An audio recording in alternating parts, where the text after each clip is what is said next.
A lot of us millennials and Gen Xers were raised by boomers. And yeah, you know what we say about boomers. And we've tried to overcorrect their parenting, and in overcorrecting, we kind of lost the plot.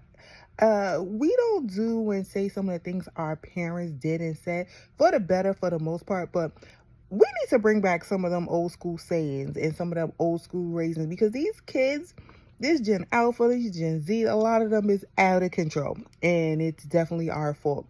I was thinking back to my childhood and how my mom used to say certain things to me, and not a lot of it made sense. But she had these like mom isms that she would say, and even though it didn't make sense at the time, I listened.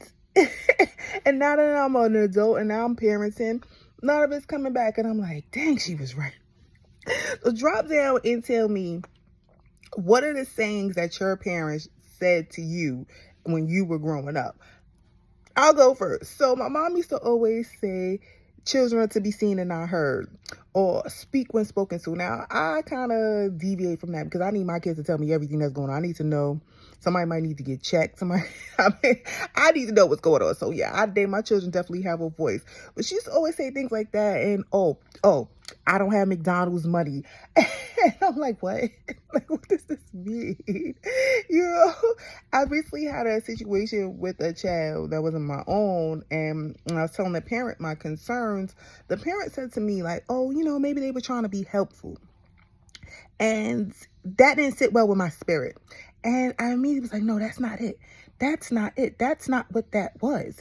And I'm thinking. And then all of a sudden I could hear the words of my mama playing in my ear. And she used to tell me, stay in a child's place. And I was like, that's what that is. When I was a child and she was telling me stay in the child's place, I'm like, what is that? Like, do I need to be next to you? Should I be behind you? Wait, should I just go to my room? Like, what is this stay in the child's place? But now as a millennial, I know that that's what we refer to as stay in your lane.